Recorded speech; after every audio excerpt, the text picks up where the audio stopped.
one of the secrets to sales is to convince, not to tell somebody what you have to sell, but to tell them what you can do for them. The brand here is to do things a little differently than other people do. So not only do you have to convince them first that they should be doing something different, and then they have to decide to do it with you. So there are all these different stakeholders and people who, by the way, they may all be aligned around this organization and what they're trying to achieve, but they frequently have very different views about how to get there. Welcome to another episode of the Scalable Growth Podcast. I'm your host, Luigi Prestonenzi, and as always, I'm pumped, honored, and excited that you have joined us for what is a very special episode. And the reason I say special is because you probably see I'm sitting next to a gentleman here. It's a live podcast that I'm doing all the way from New York City in Manhattan, in a beautiful place right in between Central Park and Times Square. But before we jump into today's episode, and I'm eager to introduce this week's guest, I just want to say thank you for showing up. If you're a first-time listener, we hope you take away some actionable insight that leads you coming back every single week. And if you're a long-time listener, thank you for always showing up.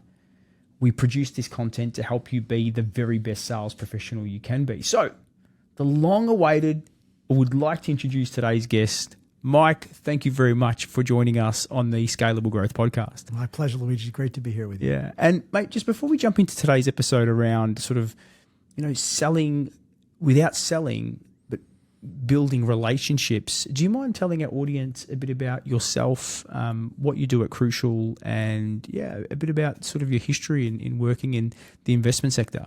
Yeah, sure.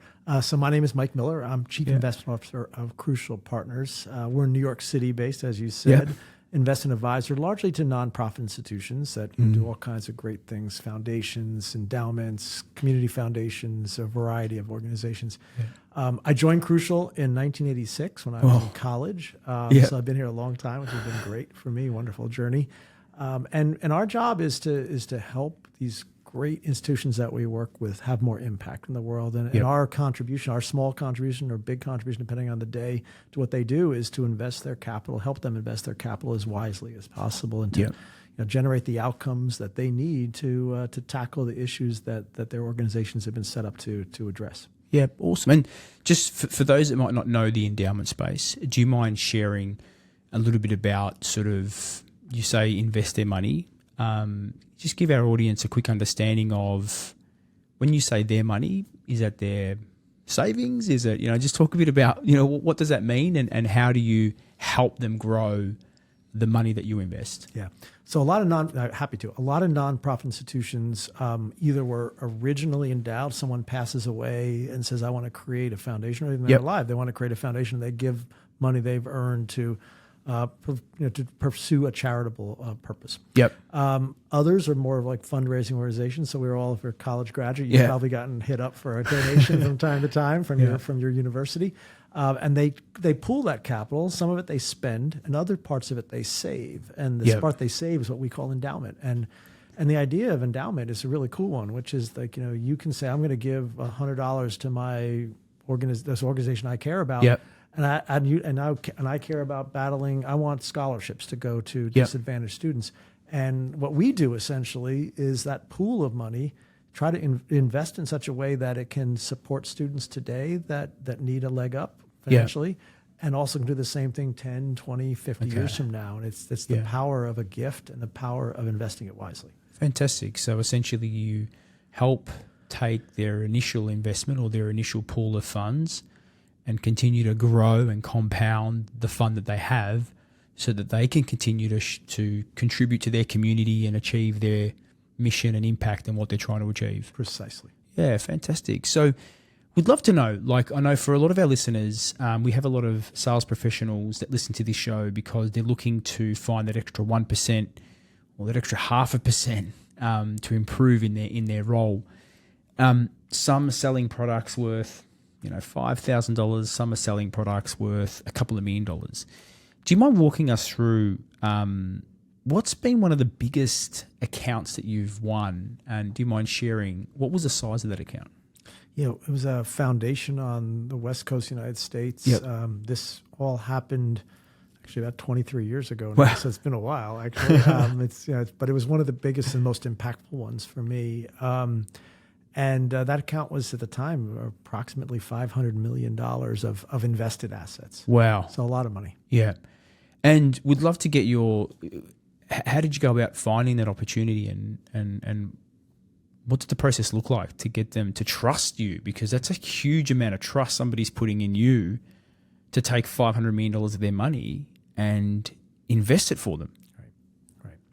Just to be technical for a second, so we're advisors. So we don't, in this case particularly, don't make the decisions, but they base their decisions on our advice. Yeah. So it's important, but I don't want to leave your listeners thinking that we're actually deciding on everything there. Yeah.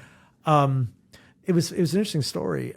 We were trying to establish a reputation in an area in the United States called community foundations. So these are foundations that exist to serve in different communities around the country. So this was a West Coast one in California, and I had been speaking at conferences and networking a little bit with people who attended these conferences who were largely chief financial officers of a lot of foundations around the country. And I met the guy who was the chief financial officer of this organization. Yep. And at that time, our firm did not work with anyone west of the Mississippi because we're New York based. We're very hands-on, and we didn't want to be flying, spend our whole lives on airplanes. So I remember walking up to him, and he was obviously a super guy, a friend to this day. And I said to him, the good news is, you and I can just have a beer and be friends because I don't want your business. Because we don't work for that. And I will tell you, it was very funny. So we immediately hit it off and just became good friends. And then what happened was about a year later, he sent me an email. I'll never forget it. It actually, the subject line of the email was Clemens for Miller. There was a pitcher at the time, Roger Clemens, who had been traded away from the Yankees. I don't even know where he went. And the joke was that this foundation wanted to take an East Coast guy and bring him West Coast. And basically, so we want to trade Clemens for Miller. Would you consider breaking your rule and think about working for our foundation? And that's how it started. Wow. So it started with a little bit of a creation of, I'm not selling you anything, but let's get to know each other. Let's see if there's a connection in terms of knowledge. That's really interesting. And during that time where, from that first beer to the point that they send you an email, was there any communication? Did you share some insight? Were you giving any reports? Yeah, we had a report we were publishing at the time around community foundations and their returns. And so there was a period where there was a report or two that went out. So he was consuming some of our content. He and I spoke once in a while about investing and what we were doing, what we were seeing. And so there was some information that flowed back and forth. Yeah. So fundamentally, the way in which you didn't sell to him. You were just educating, providing some value, providing a particular point of view. And then when he was ready, that led him to a point of asking, would you do business with me? Correct. Yeah. That's exactly it. And I think that's a good way to start a good, strong, trusting relationship. Yeah. And is that a blueprint? Is that sort of a blueprint that you've used over the last 23 years to win other accounts? Yeah, I think it is, definitely is. And I think it's not usually that stark where you say, I'm not looking to work for you. Because we are looking to work for people that really we feel very strongly aligned with. But I do think that, someone taught me years ago that one of the secrets to sales is to convince, not to tell somebody what you have to sell, but to tell them what you can do for them. Yeah. And so the content is a really important way for us to demonstrate and advance to people that there's something we can do that is useful to you. Yeah. Because, in understanding what you do, there can be a very long sales cycle, right? Because sometimes you're already in a partnership with somebody else. It could be 2, 3, 4, 5 years, Absolutely. And we happen to pursue a brand of what we do that I think is the secret to the success. Yeah. But the brand here is to do things a little differently than other people do. So not only do you have to convince them first that they should be doing something different. Yeah. And then they have to decide to do it with you. So there's a process. It's a long cycle, like you said. Yeah. And I'd love to touch on that, right? Because, maybe you can talk, obviously Crewcial Partners does things a bit unique in comparison to some of the other players in the market. So fundamentally you've got essentially 2 sales decisions that need to be made. You've got the first decision where they need to change their mindset in the way that they invest. And then the second element is they need to change from how they're doing it to you, right? And in all of that, there's multiple stakeholders that you need to essentially influence, because there's not just one person making the decision, right? Exactly. Yeah. Do you mind walking us through, what does that process look like, and how many people do you have to get to that point of, decision to choose you over the competition? Yeah, it's a lot. I mean, you have to, usually you start with a finance or even an investment team that works for the client directly. Like they're part of the team there. Then there's usually an investment committee, which could be anywhere from 4 to 10 or 12 people even. Sometimes there's a group in that committee that kind of has a lot of the power and a lot of the influence. So they're the most important, but you wouldn't necessarily know who they were in advance. So there are all these different stakeholders and people who, by the way, they may all be aligned around this organization and what they're trying to achieve, but they frequently have very different views about how to get there. And so you have to really navigate those waters, and there's some things you can do to make it work. I'd love you to, if you're open to sharing on, because I think that's, when we look at some of the B2B data, I know it's a little bit different to the industry that you're playing in, but some data shows us 40 to 60% of decisions end up in no decision because the buying committee is so wide, there's so many people, they just can't come to a point of agreement. What are some of the strategies that you've put in place, like you said, when you're navigating those waters with all these different individuals? Do you mind sharing what you do to get consensus across that committee? Yeah. So I think the first thing is, by the way, is to be extremely and forthrightly respectful, of the different points of view. Okay. So walking in the door and saying that's right and that's wrong is not a good strategy. Because people aren't going to coalesce around conflict. The second thing you want to do, I think, is to provide, this is what you try to do, I think, with anything, but when you hear the different points of view and you kind of figure them out from the questions that are asked and the dialogue that you're privy to, try to find where the common ground is, because there's usually a place where people can all coalesce around an idea, whether it's a specific fact or a piece of history that informs the right way to think about a complicated topic. So those kinds of things, if you can provide a roadmap for people around something they agree on fundamentally, and then you can push away a few of the details they disagree on by keeping them focused on the big picture issue and not the nuances that maybe cause some disagreement amongst the group. But it's that idea of respect of the different people around the table. Create some kind of pathway for them that they can all kind of largely get around for the most part. And those are the ways that you get to a good place with a group of people. And then the last thing is, I think when you're in a competitive situation where there are maybe 4 or 5 organizations like yours that are being considered. In our we kind of jokingly call them beauty pageants, like they bring in each one for 40 minutes. And so how do you stand out in that? And one way you do it is to, first of all, hopefully come off with a lot of energy and a lot of passion for their organization and for what you do and how you can help them. Yeah, that's really, how important is it that you're aligned with the cause, or you're aligned with the vision that the foundation is trying to achieve? It's so important. But if you do that, when you express that, it has to be indirect. And it has to be indirect because when you walk into an organization, particularly a nonprofit, they're pretty much used to people telling them how great they are and how much important they do for it. And that can come off as lacking in credibility for you, and you don't sound particularly deep. So what you really want to do is you want to express a passion for the outcomes that you can help create, which then ties into their mission. And that's how you very directly hit on what you do, as opposed to a more pandering type of, oh my gosh, you're so great what you do. I read about this in your report. Everybody can read the annual report on the website. You need to bring something much more substantive to the table. Yeah, because otherwise you come across disingenuous, right? Correct. And, that's a quick way not to have a good relationship with someone.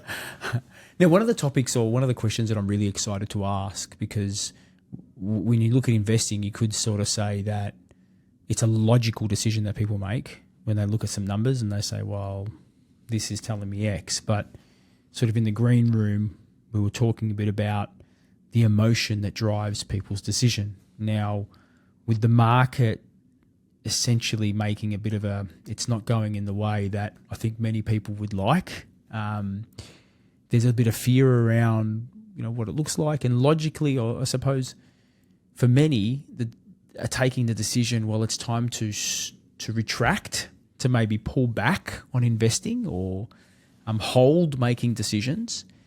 I'd love for you to talk to us about the emotion versus the logic and what people should be doing when things aren't necessarily going to plan. Yeah, no, absolutely. I think always the word to remind yourself of when you think about investing is cycles. Yeah. Everything is a cycle. And there's an old expression in investing that you be greedy when others are fearful and fearful when others are greedy. Yeah. And that really is another way of talking about cycles. And so the beauty of an endowment fund or a long-term fund like ours, so yes, we need to generate returns over shorter periods of time that are satisfactory or better. But what we're really thinking about is how do we get the long-term outcomes we want? Yeah. And the way you do that is what you're asking about, Luigi, which is that when markets are dropping, we're all very fearful of this because it makes us, we're now poorer than we were before. And we're also very much afraid that we're going to get even poorer because people assume that what's happening now will continue. But that, if you think about that, that's exactly the opposite of what a cycle is. A cycle is something that goes down and then it comes back and then it goes hopefully up and to the right eventually. And so the thing you have to do is not retrench when bad things are happening in the market. You need to be, of course, thoughtful. Yep. You need to be prudent. All those things are very important, but don't use those as excuses to become defensive and fearful. And it's so important. I mean, I think the biggest and best advice we've ever given our clients, there's lots of little things that we get right and some we get wrong, but the biggest thing that we almost always get right is to be steady, be consistent. And being consistent means I need to earn this return. Yeah. When prices are lower, my chances of earning that return just went up, not down. And when prices are higher, I have to be more careful because now I just got paid tomorrow's return today, and that means it won't be there tomorrow. Yeah, interesting. And I think what you're sharing is a strategy that should be applied across every element of business, right? Like if the market's turning, there's a good chance your competitor will retract. So there's an opportunity to grow market share if you can double down and invest in growth. So I really like what you're sharing. But do you mind talking to us a bit about the psychology that drives people to think that I should be retracting, where it's the emotion driving? I mean, you mentioned the bias around that. Yeah, absolutely. I mean, there's a lot of cycles. So what I love about investing is there's an intellectual side to it, which is, what does a company do? What's their competitive position? All the things that you were referring to a minute ago. But there's also a very strong psychological and emotional side to it because we see numbers and we have an emotional reaction to them, sometimes positive or negative. And so getting to what you're asking about, there's this thing we call it's not our term, it's a term. It's called recency bias. And it's this idea that whatever state we're currently experiencing will persist. And that's what drives us to be fearful when things are not going well. Okay. And maybe, by the way, to get a little sloppy, maybe a little lazy when things are going well, because everything's fine. But it's not fine. It's going to change. But mostly it's changing in the right direction. Yeah. So essentially what's really driving people there is emotion, right? Yeah, it is. And and you can't, the hard part for anybody with this is if I say to you, it's going to be fine, your logical next question is going to be, well, when? Yeah. And I have to, if I'm going to be honest with you, tell you I don't know.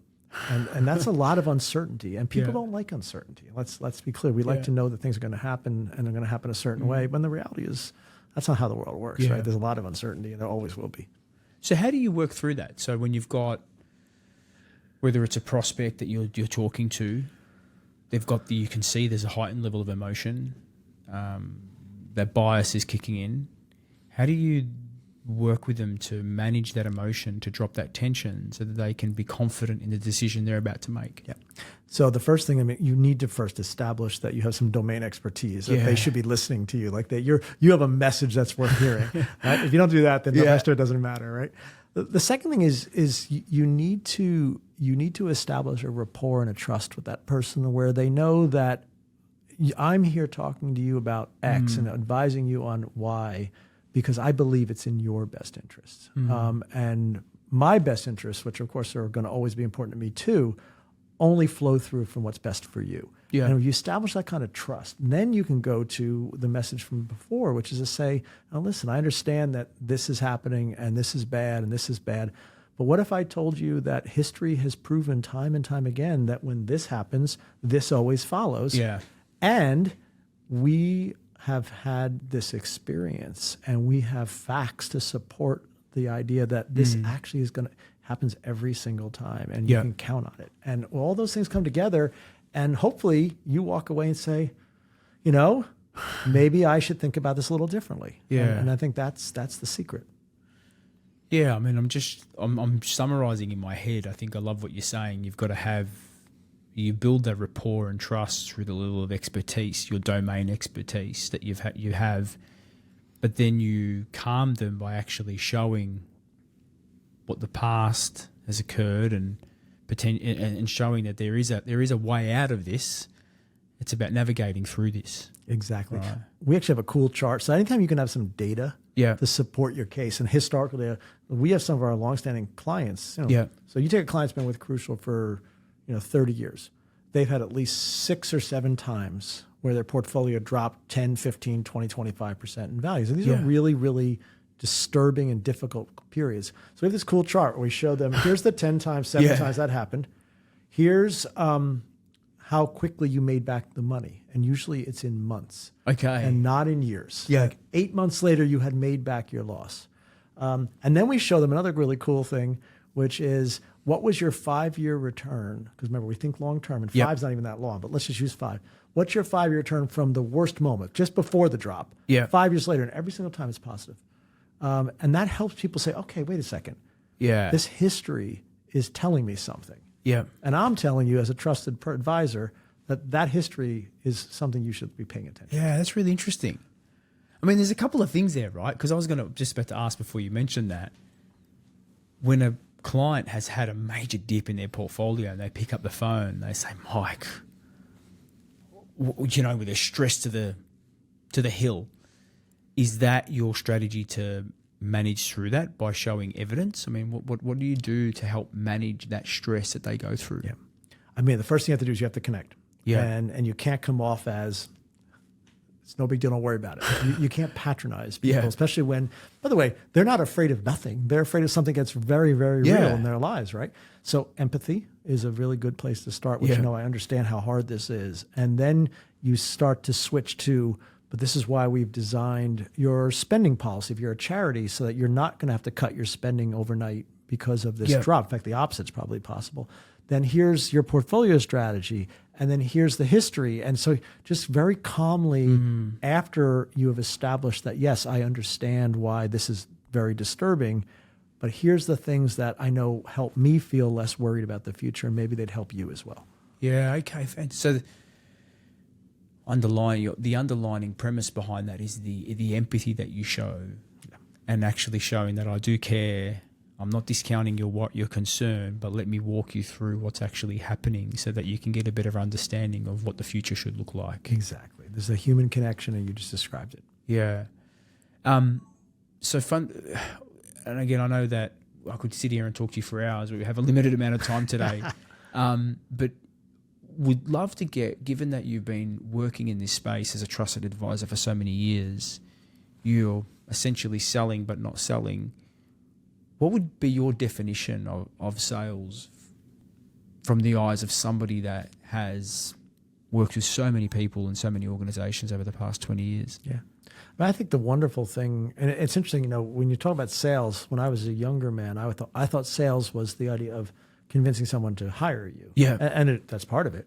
But the sales is every single day, every interaction you have with that organization or person is about, here's why we're a good partner for you. And it's a constant process of making that happen. And to me, I think the greatest thing in the world, and I know not everyone gets this, but I hope most of your listeners do, like if you actually believe in what it is that you are trying to convince someone else to do or buy, the service, the product, et cetera, then, you really, I can look you in the eye and I can say to you, I think this is really going to be great for you. Yeah. And of course explain why. And to me, that's that's sales, right? And convincing you that is true. And then I can do it better when I actually I might be wrong, but I think, and I believe I know that it's going to be good for you and you're going to be really happy with that 5 or 10 years from now or even longer. So having that conviction and that excitement for what they can achieve is pretty important, right? Yeah, I don't think anybody, I'm sure there are amazing people who can sell anything, whether they believe in it or not. Yeah. But I think for most of us mere mortals, I think if we really believe in something, any of us can be great salespeople. Well, Mike, this has been an awesome episode, and as I've mentioned, I think I could continue to talk to you for hours on end about this subject, right? Because you're a wealth of knowledge, you've got such incredible experience. But just before we wrap up our show, what's the best way for people to connect with you?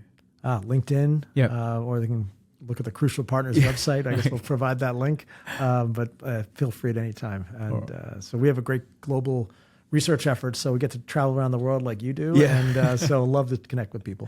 Awesome, and I'll make sure that your link is in the show notes or where they connect with you. But I just want to say thank you very much for giving up your time. I know you're incredibly busy, for coming on the Scalable Growth Podcast. Oh, it's been an honor, and thank you. Real pleasure too. Thanks, Luigi.